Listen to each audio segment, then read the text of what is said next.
שלום לכם, כאן אופיר מקומפיוטק, והיום אנחנו נעשה לכם אנבוקסינג לאייפד מיני 3 וה-R2. אז קדימה, בואו נתחיל. אז בואו נתחיל עם האייפד מיני. קודם כל, בואו נוריד את הניילון מהאריזה. אחר כך נרים את המכסה, והנה הוא, האייפד מיני 3 בכבודו ובעצמו, בצבע זהב כמובן. אוקיי, בואו נראה מה יש בשאר הקופסה.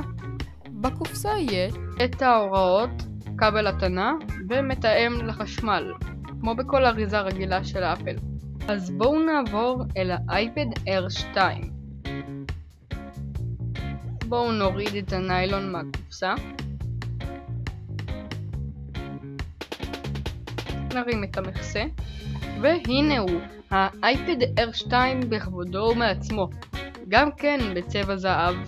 ובאריזה יש את ההוראות של אפל, כבל התנה של לייטנינג ומתאם לחשמל. אז זה היה הדאבל אנבוקסינג שלנו על האייפד מיני 3 והאייפד R2.